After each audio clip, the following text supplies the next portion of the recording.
Ahí está, estamos grabando. Muy bien. Eh, pues muy buenas noches o muy buenos días para todos los que estén conectados en este momento y los que nos vean a través de las distintas aplicaciones que ahora pueden compartir estas pláticas, ¿verdad? Es tan curioso, ¿verdad? Que ahora se pueden compartir todas estas cosas de una manera inmediata. Y eso es bueno. En algunos casos y en algunos otros no es tan bueno. Pero aquí estamos hoy. Gracias a Dios por ustedes.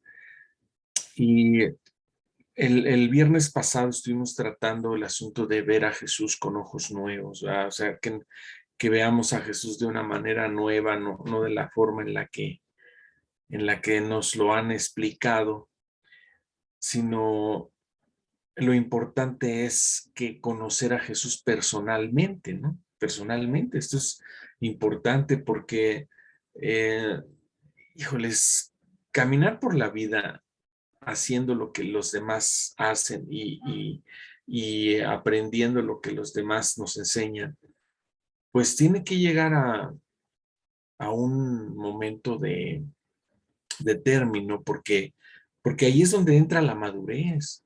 ¿Sí? La madurez, yo creo que comienza el día en el que tú o cada uno de nosotros podemos poner en marcha nuestra propia o nuestra capacidad de decisión, nuestra capacidad de voluntad, nuestra capacidad de entendimiento y hacer las cosas en una línea, en una visión en la que nosotros creemos que debe ser así.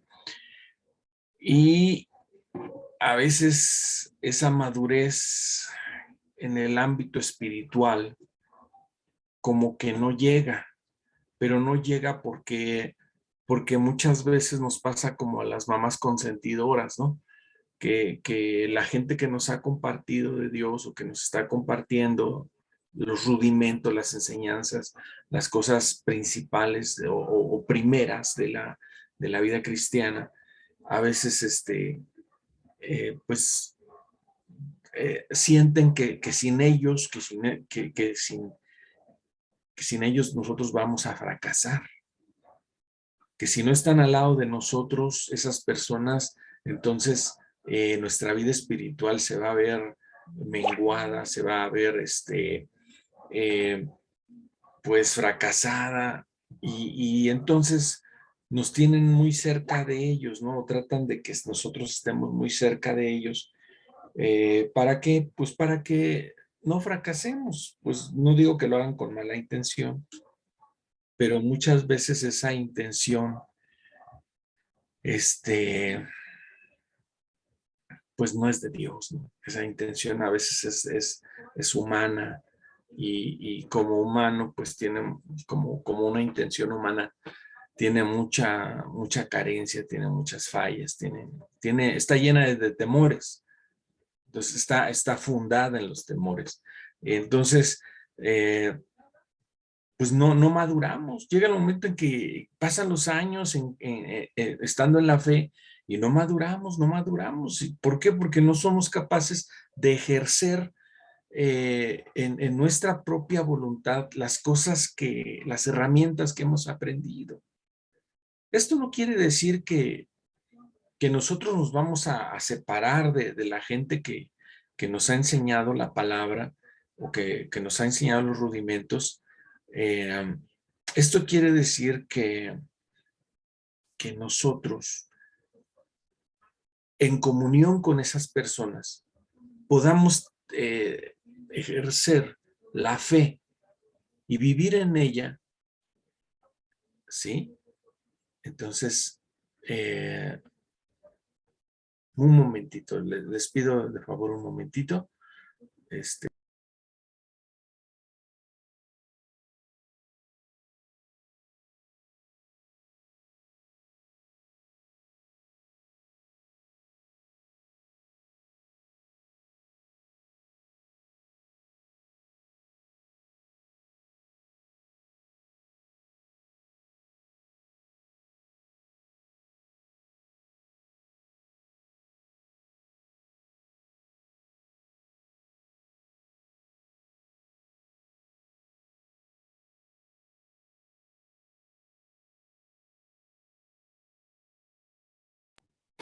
Perdón, ya estoy de vuelta. Una disculpa. Es que tenía la puerta abierta y se escuchaba lo que está en la sala. Entonces, bueno, pero regresando a la madurez. Entonces, ¿ha visto usted? Yo hace rato escuchaba, alcancé a escuchar que era una película que estaban viendo por acá y trata de unas niñas que, que fueron intercambiadas, ¿no? O sea, eh, la enfermera pues estaba un poco alcoholizada, creo, y cuando dos madres tuvieron a sus hijas en el mismo sanatorio, esta enfermera le llevó a una la de otra y a la otra la de una, y bueno, se desarrolla el asunto en ese contexto. Bueno, ok, las niñas crecen, tienen 10 años, se conocen, sucede que, bueno, en fin, el punto es que a mí me llama la atención que son niñas muy maduras. Esto fue desarrollado en España, según pasó ahí, pero lo que me llama la atención es que los diálogos que ellas tienen y las opiniones y las decisiones que ellos toman, no sé si así serán todos los niños en España, pero pues yo recuerdo que a los 10 años yo no podía elegir si me podía comer una manzana o un plátano porque a lo mejor ni había, o a lo mejor no podía yo decidir si me vestía de blanco o de colores, porque además pues la ropa que tenía era la misma. O sea, me refiero a que el radio de acción de estas niñas es amplio, ¿no? Amplio, incluso algunas de ellas dicen, no, yo no quiero conocer a la familia a la que dicen que es mi familia o a la que es mi mamá y a la que es al que es mi papá. Yo no quiero conocerlo. Y entonces las personas respetan esa decisión y dicen, bueno, pues no, ni modo, hasta que ella quiera. Entonces, yo me acuerdo que si me atrevía yo a decirle no a mi mamá a esa edad, pues me aventaba un chanclazo y vas porque vas, ¿no? No te estoy preguntando si quieres ir, tú tienes que ir. Entonces, no podíamos ejercer nuestra propia voluntad, sino que teníamos que hacer la voluntad de otras personas. Entonces, a lo que voy es a que madurez es ejercer nuestra propia voluntad, ser dueños de nosotros mismos. Y la palabra de Dios lo menciona, sí lo menciona, cuando dice que nosotros debemos tener dominio propio, no demonio propio, porque algunos tienen demonio propio, ¿verdad? Cuando se encienden, se les sale el demonio. No, sino dominio propio, dominio propio. Entonces, dominio propio es el hecho de, de gobernarse a sí mismo, de saber cuándo decir sí, cuándo decir no, de saber cuándo hablar, cuándo callar, de ser responsable de las palabras que uno dice, de tener respaldo, de no emitir cheques sin fondo cuando estoy hablando, cuando estoy prometiendo, cuando estoy diciendo, sino que nuestro sí sea sí y nuestro no sea no. Ahora, todo esto que yo estoy comentando lo dice la escritura, lo dice la palabra, pero todo esto no podemos lograrlo o lo podemos lograr, pero no sanamente sin la guianza del Espíritu Santo. Es decir, tenemos la capacidad de ejercer nuestra voluntad en Dios. Dios quiere que ejerzamos nuestra voluntad, sí, sí, pero esa voluntad tiene que ser saneada, limpiada y puesta en marcha por el Espíritu Santo de Dios. Ahí es donde se puede caminar en la vida con una voluntad sana y no con una voluntad dañada. Dice un compañero que él siente que cuando quiere ir derechito siente que jala pa'l monte.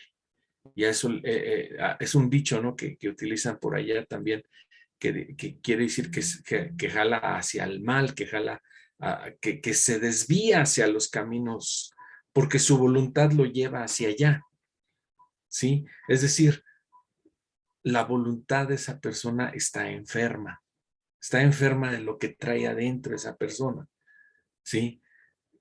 Una voluntad sana es una voluntad que va a trabajar en comunión con lo mejor, con lo más, eh, con lo que va a producir mayor beneficio a su vida y a la vida de los que le rodean, siempre buscando el bien mayor, ¿sí? Entonces, ahora, cuando una voluntad no está sana, entonces empieza a jalar cosas y a pasar sobre personas y a lastimar corazones y a dañarse a sí mismo. Y cuando le increpan o cuando le dicen, oye, estás actuando mal, dice, ¿y qué? Es mi voluntad, es mi persona, soy yo, no importa. Entonces es cuando te das cuenta que una voluntad está enferma, enferma de egoísmo, enferma de ceguera, enferma de, se obnubila el pensamiento, se llena de neblina y no puede pensar con claridad, no puede tomar decisiones. Es como si una persona que tiene deficiencia en los ojos la pusieras a conducir un autobús de pasajeros y sin lentes, ¿no? Entonces va a ir a estrellarse por ahí en cualquier lado, va a cometer accidentes, va a pasar sobre autos, no sé, van a ser situaciones que van a lastimar no solo a sí mismo, sino a los demás que están a su alrededor. Entonces, ¿por qué razón estamos hablando de la voluntad? No sé, yo creo que el papá nos llevó hacia ese rincón de la vida y está bien, gracias a Dios, porque pues él es el que pone el tema, ¿no?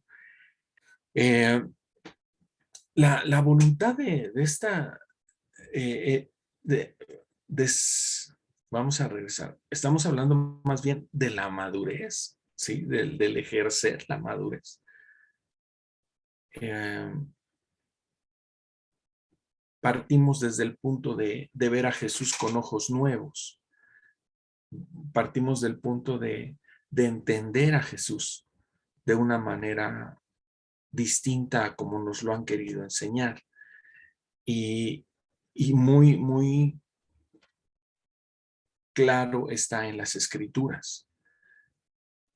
Recuerden que les invité el viernes pasado a que empezáramos a leer los evangelios. Yo no sé cuántos lo han hecho, pero vuelvo a hacer la invitación. Por favor, lean los evangelios. Lean los evangelios y principalmente el evangelio que escribió el apóstol Juan.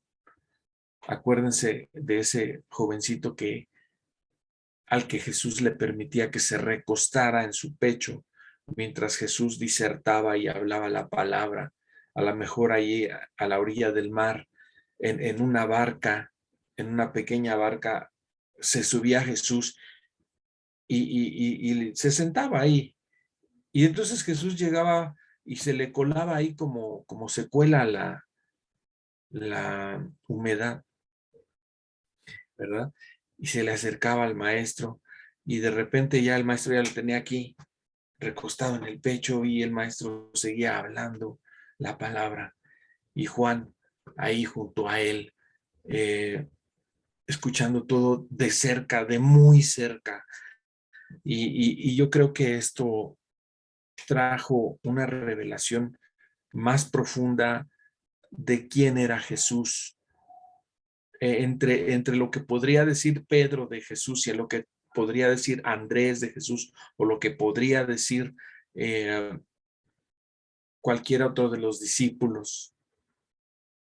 Me gusta más saber lo que Juan podría decir acerca de Jesús. Sí, es maravilloso escucharle, ver lo que él escribe, describe, cómo describe a Jesucristo. Y, y esto es muy importante. Ahora, yo les recomiendo que lean ese evangelio, el evangelio según Juan. Es muy, muy profundo. y todo lo que Dios, cómo se manifiesta ahí a través de Jesús. Bueno, pues a eso hemos sido invitados por el Padre, ¿no? A vivir en una comunión con Él, en una identidad con Él, en una revelación de Él en nuestras vidas. Platicando con un compañero sobre esto, me decía él, dice, pero es que mira, dice, tú no entiendes que yo también vivo con Dios y soy el consentido. Dice que él es el consentido de Dios, que es, bueno, así dice él, ¿no? Entonces, y me decía, pero es que tú no crees que yo soy el consentido de Dios, tú no crees que yo estoy cerca de Dios. Eh, y que uno puede hacer lo que uno quiere hacer y además seguir siendo el consentido de Dios, me dice él. Y le digo, bueno, mira, aquí no se trata de lo que yo diga, aquí se trata de lo que dice Dios en su palabra. Y se trata de que las cosas ya están dispuestas y el modelo ya está puesto. ¿A quién debemos de parecernos? Ya estamos, ya está el modelo.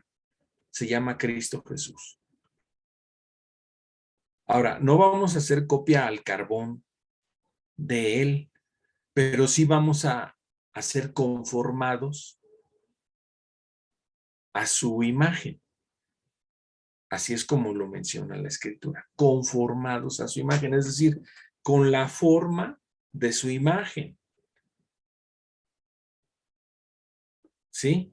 Pero con la característica o el carisma o las cualidades que Dios nos ha dado a cada uno. Le decía yo, mira, es comparativo al trabajo que aquí desempeñamos nosotros. Nosotros tenemos que trasladar pasajeros a sus domicilios o a donde ellos vayan. Ese es el trabajo que todos los que estamos aquí desempeñamos. Así es la invitación de Dios. Todos deben de desempeñar este trabajo. Y cada uno de nosotros lo hace con el carisma, con la gracia, con el carácter que cada uno tiene. Hasta la forma de vestir, pues debería de ser uniforme, pero pues ya ves que aquí cada quien hace lo que quiere. Entonces, aún en eso hay libertad, pero el trabajo se desarrolla, se desempeña. Todos aquí trasladamos gente a sus lugares de destino, pero cada uno lo hace en la medida de sus capacidades y de sus cualidades y de su carácter. Bueno, esta es la forma en la que Dios explica su evangelio. El evangelio es uno. No hay dos evangelios, no hay un evangelio light y otro. Claro, algunos sacan imitaciones, ¿no? Como en todos lados quieren imitar el evangelio, pero no, eso no sirve, ¿no? Definitivamente lo que no es evangelio no sirve. Pero el evangelio es uno. Y la forma en la que tú desempeñas y crezcas debe de ser a la imagen del Hijo de Dios. ¿Para qué razón te puso Dios aquí? ¿Cuál es ese objetivo que Dios tenía cuando te creó? ¿Cuál es? ¿Alguien me podría decir cuál es el propósito de su vida de usted?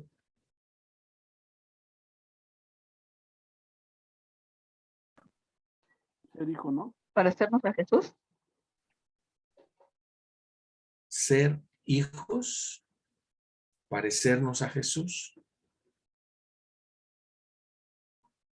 Sí, sí, sí.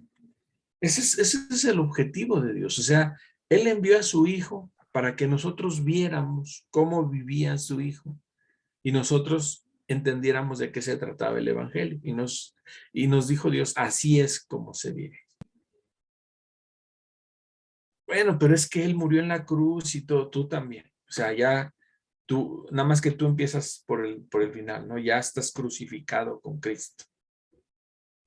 Es decir, ya no vives para ti. Vivir para uno, ¿qué es vivir para uno? ¿Qué es vivir para mí? A ver, apóyenme aquí en esto. Ayúdenme. ¿Qué es vivir para mí? Si yo digo, ok, yo voy a vivir, pero yo voy a vivir para mí. ¿Cómo sería vivir para mí?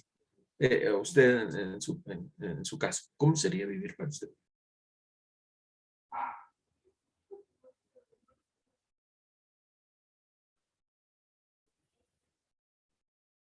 ¿Nadie? Con todos los deseos que hay en nuestro ser. Vivir para los deseos que hay dentro de nuestro ser. Ahora la pregunta es, ¿y esos deseos se parecen a la voluntad de Dios o no se parecen? Van en contra.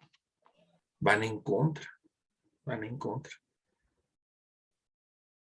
Yo espero que ya no vayan tan en contra, ¿no? Como que ya, que ya estén más enfocados a los deseos de Él, ¿no? Entonces, el punto es este, vivir para nosotros es vivir en un egoísmo, en una egolatría, centrados en el yo. Pues si el yo es un ser perverso, ¿no? Un ser que tiene muchas cosas que quiere alcanzar y lograr y ganar y tener y que lo vean y que lo admiren y que, o sea, todo ese tipo de basura que a veces trae uno adentro y que, y que hierve por salir, ¿no? Entonces, precisamente de eso se trata, de que la vida, el propósito que tenemos en la vida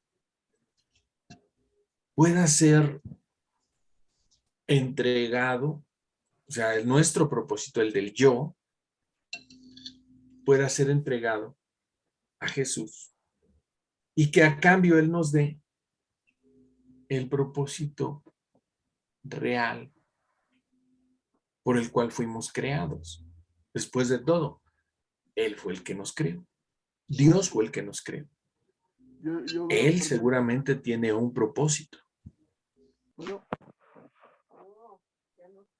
¿Quieres hablar, Benito? sí, creo que cuando vive uno un, Se oye muy tiene bajito, una, Benito. ah, tiene una vivencia divina de hijo de Dios, hay un resultado, ¿no? De paz, de bendición, pues de todo lo que es de Dios. Cuando uno está viviendo en el momento de hijo. Sí, como dices tú, es cierto, ya, o sea, ya basta de vivir de nuestra voluntad, ¿no? O sea, lo nuestro.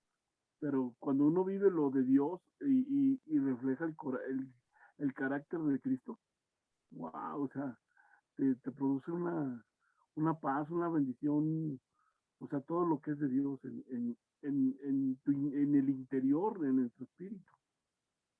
Eso es lo que quería comentar. Sí, gracias. Sí, eh, ya, ya cuando empieza Dios a, este, a poner dentro de ti el propósito, entonces ya no hierven aquellas cosas, ¿no? Aquellos deseos, ya empiezas de ti empieza a salir el deseo de hacer la voluntad de Dios, ya no es algo así como que, oye, en contra, pues Él me dice que yo haga, pero yo no quiero hacer, o Él me dice que no haga, pero yo sí quiero hacer. O sea, ya no estás en esa dualidad de vida, sino que de dentro de ti ya empieza a nacer el que, como dice la palabra, Él pone el querer como el hacer por su buena voluntad, ¿sí? Y además de eso, eh, ese propósito de vida es la imagen de Jesús. la imagen de Jesús, pero siempre con las cualidades que Dios te ha dado. Como lo hemos dicho siempre, y lo dijimos el viernes pasado, a veces quieren pintar a un Jesús muy tranquilo, muy relajado, muy así como que pues no alzaba la voz, no ofendía o no les decía sus verdades a la gente. Pero pues, cuando tú lees los evangelios ves todo lo contrario. O sea, tú ves a Jesús cuando llega al templo y ve a los que cambian las monedas, los que cambian. ¿Por qué había cambistas en el templo? En el templo había cambistas porque llegaban gentes judíos de muchas latitudes de la tierra a hacer sus devociones como les marcaba el Antiguo Testamento. Y llegaban, pero llegaban con monedas de las regiones donde ellos vivían. Es decir, si venían de Siria, pues traían monedas de allá de las que acuñaban.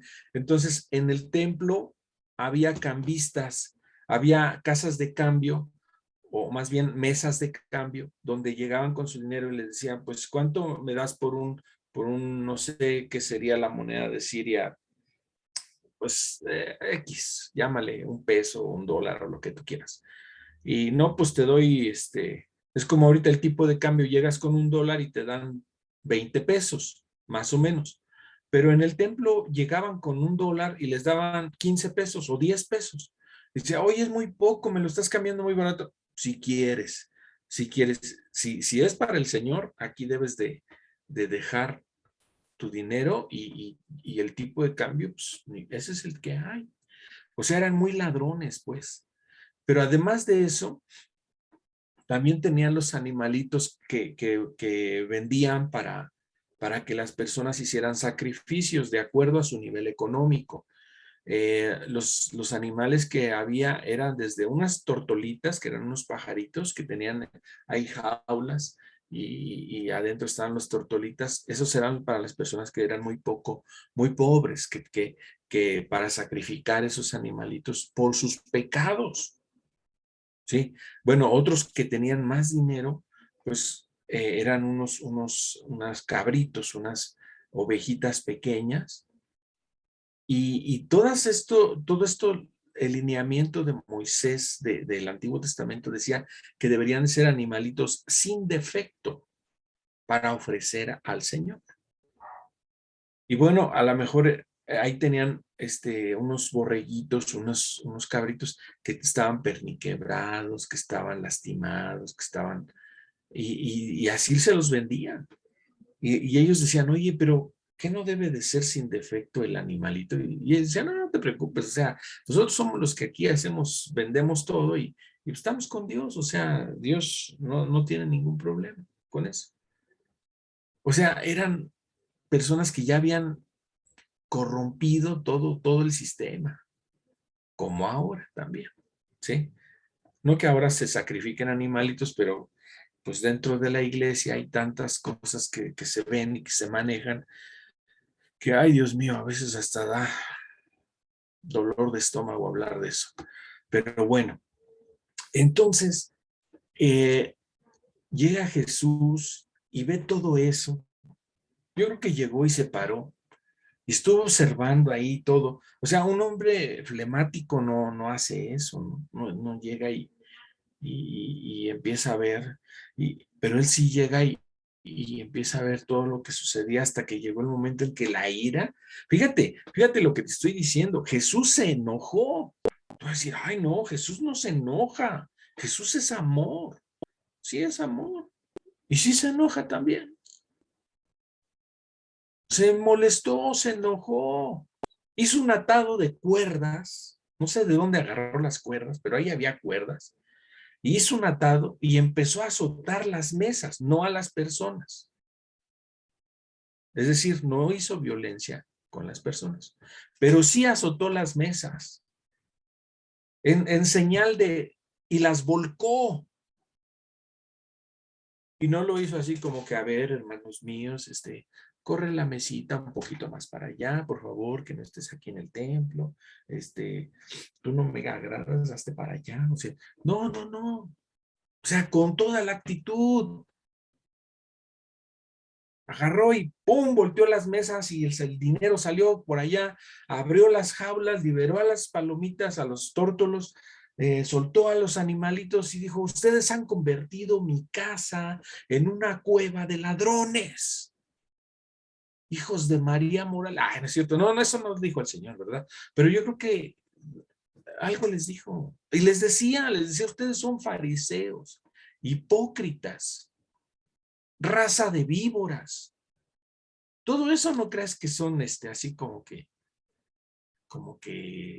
ay, no, el Señor no ofendía, no insultaba, no, sí. Y se enojaba, sí.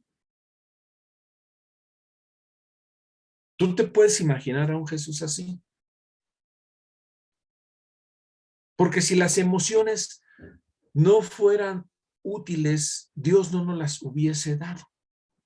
Ahora, ¿Jesús era dueño de su enojo? Sí.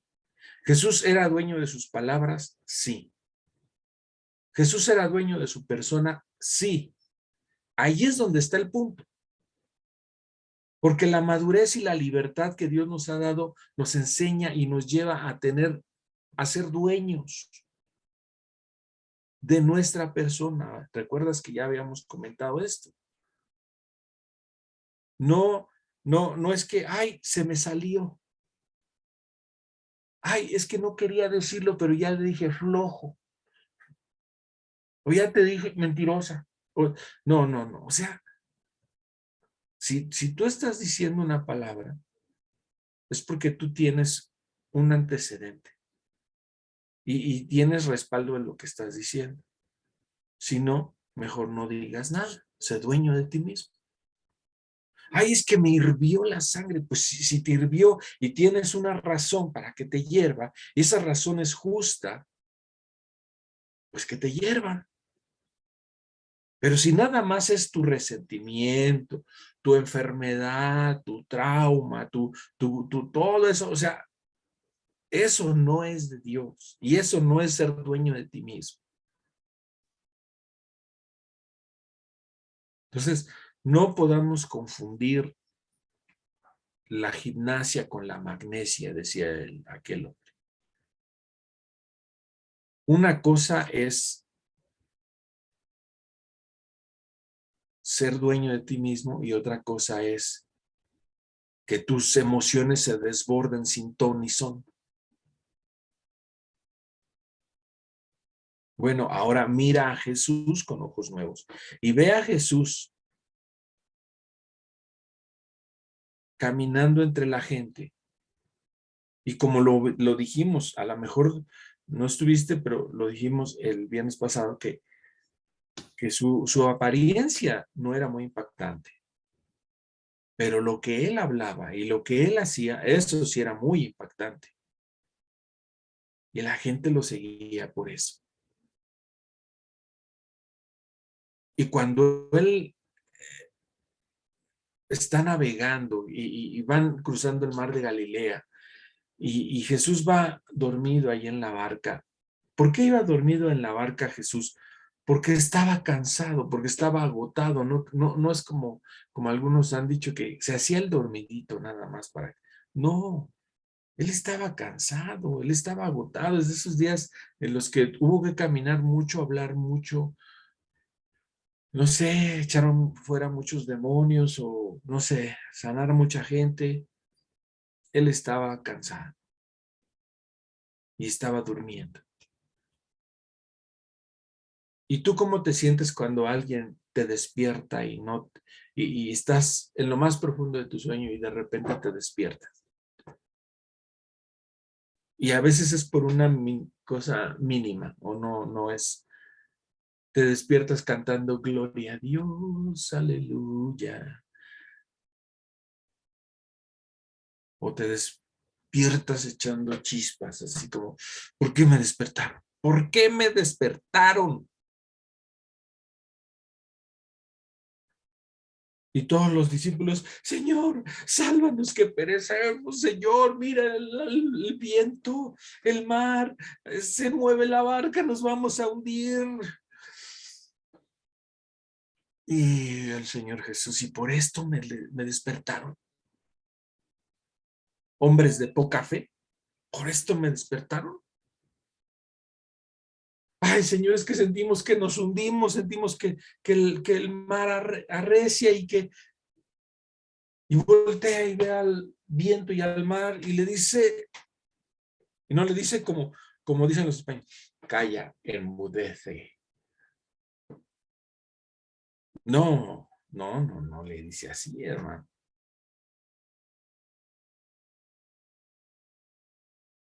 Cállate, enmudece, no me dejas dormir. Ah, ya está. Se me carraspeó la garganta. Pero vea, o sea, lo regaña como a un niño chiquito.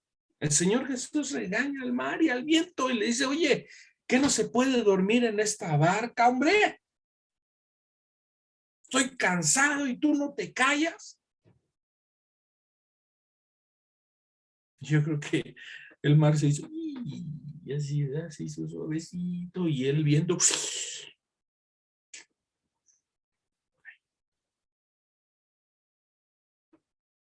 como a un niño pequeño. Así lo regañó. ¿Puedes entender a un Jesús así? ¿Puedes ver a un Jesús así? Y yo creo que los discípulos ya no dijeron nada, dijeron, se enojó. Jesús, el maestro, el que ama, el que nos ama. Ahora tú dime algo, ¿crees que por eso los había dejado de amar? No. ¿O crees que por eso ya los amaba menos? O no.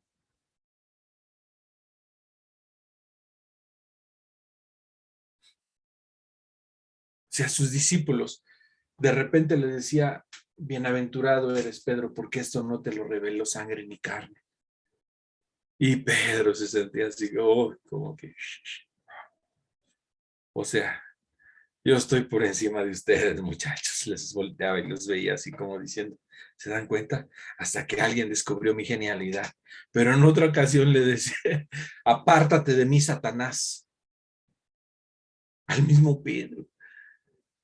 ¿Tú te imaginas? Si a mí Jesús me hubiera dicho eso, yo creo que yo me hago el resentido y no, pues ya me, no, pues no me quiere. No, ya me dijo, ya. No me saludó, pasó junto de mí y ni me habló.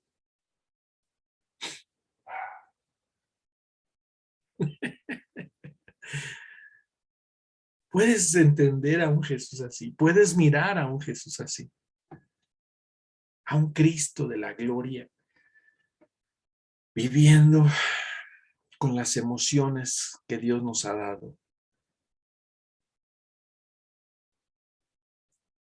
Quizás por eso es que no se revela en la Biblia nada de lo que vivió Jesús durante 30 años,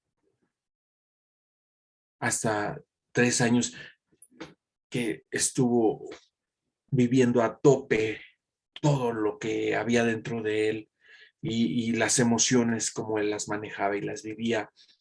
En cierto momento ha habido gente que piensa que Dios no sabe, que Dios está ya en el cielo y no sabe lo que se vive aquí en la tierra, que Dios nunca ha sufrido un rechazo, una decepción, un dolor, un agobio, una noche de tristeza, que Dios no sabe nada de eso.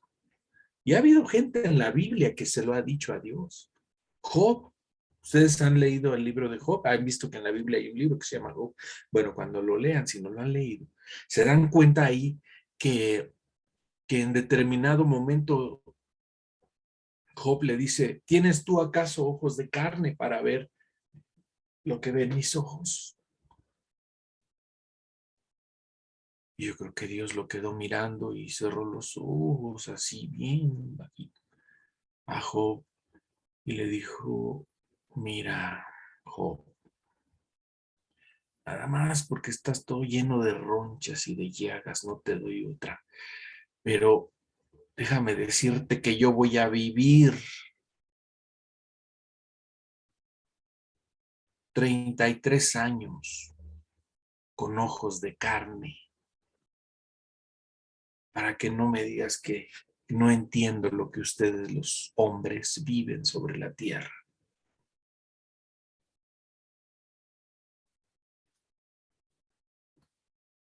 Sí. Nosotros a veces creemos que Dios no entiende lo que nosotros, o sea, no entiende lo que nos pasa y cómo nos sentimos. Pensamos que Dios está muy lejos de entender lo que yo siento y de comprender. Él lo que quiere es que yo le alabe y le cante y que Él esté sentado en su trono allá y yo le esté cantando aquí. Qué equivocados estamos cuando pensamos así. ¿Dónde vive Dios? ¿Dónde vive Dios?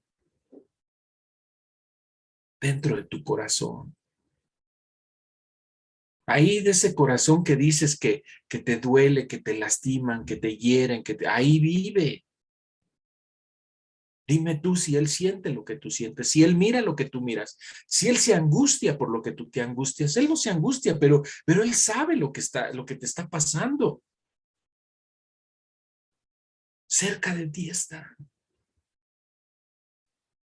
Ahí está el Jesús real, el Jesús verdadero, no el que está en la estampita, en el dibujo.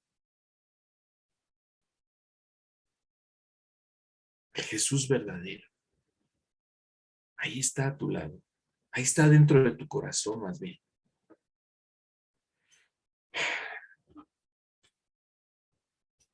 Bueno,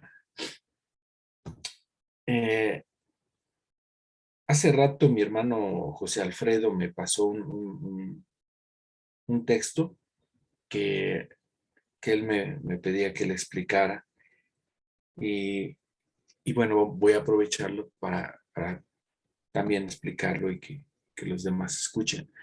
Es un texto que está en el libro de Miqueas, capítulo 7. Y usted va a decir, ¿en la Biblia hay un libro que se llama Miqueas? Sí, hay un libro que se llama Miqueas. No ni creas, sino Miqueas. Capítulo 7. El versículo es el 5 y 6. Dice así la palabra de Dios. Dice, no creáis en amigo, ni confiéis en príncipe. De la que duerme a tu lado, cuídate. No abras tu boca, porque el hijo deshonra al padre, la hija se levanta contra su suegra, y los enemigos del hombre son los de su casa. Qué tremendo, ¿no? De hecho, esta profecía la refirió Jesús para mencionar cómo iban a ser los tiempos de angustia, no solo de Jerusalén y de Israel, sino también el clima del mundo en los últimos tiempos. El profeta Miqueas está hablando, está eh, compartiendo tiempos de angustia para Israel y dice, así van a ser las cosas en los tiempos difíciles. Más adelante sigues tú leyendo y dice, mas yo, o sea, el siguiente versículo dice, mas yo a Jehová miraré, esperaré al Dios de mi salvación, el Dios mío me oirá. ¿Te das cuenta? Pues básicamente es lo que se vive en muchos lugares, lo que se vive cuando se aleja uno de Dios. Cuando uno vive sin propósito y cuando uno vive impulsado por los deseos de su propia carne, de su egoísmo, de la enfermedad de su mente. Así se vive. ¿Sí? Ahora, por eso es que Dios te invita a poner en Él todo tu amor. Mira, has leído que dice el primer mandamiento. ¿Quién sabe lo que dice el primer mandamiento de Dios? Amarás a tu Dios con todo tu corazón, con toda tu alma, con toda tu mente. Lo sé, pero creo que no lo he aplicado. Bueno, ese ya es demasiada información. Amarás al Señor tu Dios. Gracias, Eli. Con todo tu corazón, con toda tu mente y con todas tus fuerzas. ¿Sí? Amarás al Señor tu Dios. Mira, esto que leemos aquí en Miqueas y que después lo comentó Jesús en su tiempo en el que anduvo en la tierra, no es otra cosa más que Dios te dice, no estés expectante o a expensas de lo que los demás te den. Ni el amigo, ni la esposa, ni tus hijos, ni nadie de los que te rodea. Tú entrega a mí tu amor.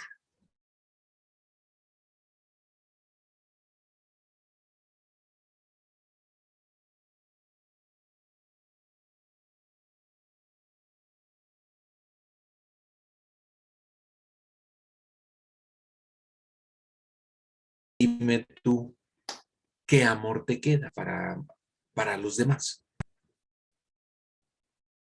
Ninguno.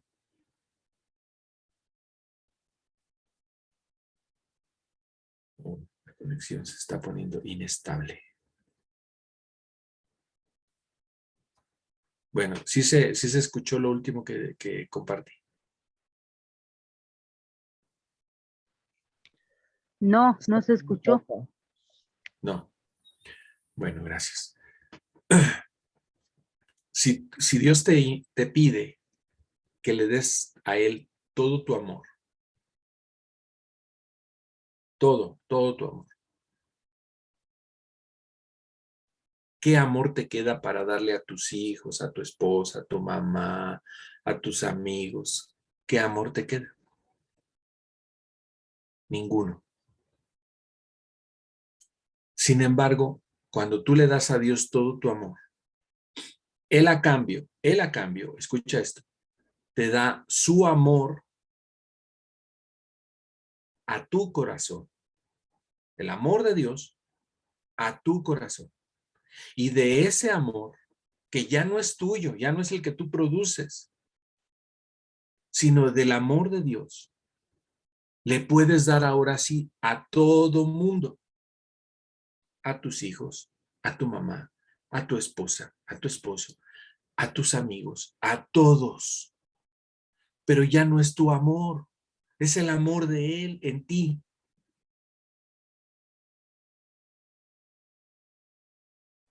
Por eso dice, no esperes cosa buena ni de tus amigos, ni de tu esposa, ni de tus hijos, ni de tus yernos o nueras.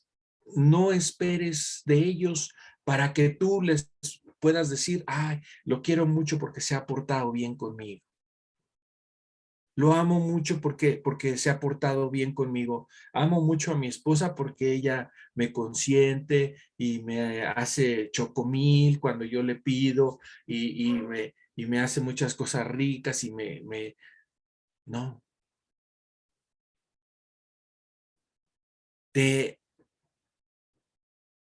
está diciendo Dios, no confíes en nada de eso. No esperes de ellos cosa buena para ti. Si llega alguna cosa buena, qué bueno. Pero no estés expectante de que ellos te den cosa buena.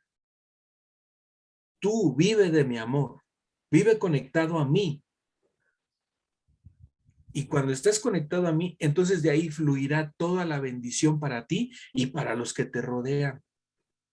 Y muchas veces ellos dirán, híjole, ¿cómo esta persona puede hacer conmigo cosas buenas si yo me he portado mal con él? Es ahí cuando vendrá la necesidad de conocer de ellos, la necesidad de conocer lo que hay dentro de ti. ¿Por qué razón tú eres distinto? ¿Por qué razón tú no vives igual que los demás? El mundo vive así. Me das, te doy. Ese es el amor humano. Ese es el amor que Dios te pide a ti que le des. El amor humano es un vaso vacío. Es un vaso vacío. Esto es el amor humano. El amor humano es un recipiente vacío que le dices tú a la otra persona, ten, llénamelo. Cuando le dices, te doy todo mi amor, lo único que le estás diciendo a la persona es, ten, llena mi vacío. ¿Te das cuenta qué dañino es eso? Y como tú también lo único que tienes es otro vaso vacío, no puedes llenar el vaso de esa persona. Y los dos vacíos, lo único que hacen es lastimarse uno al otro. Por eso dice, no confíes en tu amigo, no le creas. Tu amigo puede tener las mejores intenciones, pero no está en su mano cumplírtelo. Tu esposa puede decir, yo te amo mucho y todo lo que tú quieras, siempre y cuando la despensa esté llena y la cartera también. Pero el día que no es así, entonces las cosas cambian. Por eso dice, no estés confiado en eso.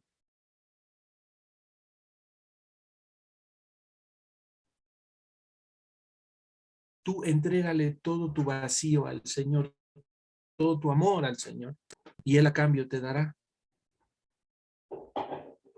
de su amor para compartir. Y entonces sí, no interesa cómo se comporta la gente contigo, tú le amas. No interesa cómo se comportan tus hijos contigo, tú los amas. No interesa cómo se comporta la nuera o el yerno contigo, tú le amas. Pero ya no es con tu amor, es con el amor de Dios. ¿Sí?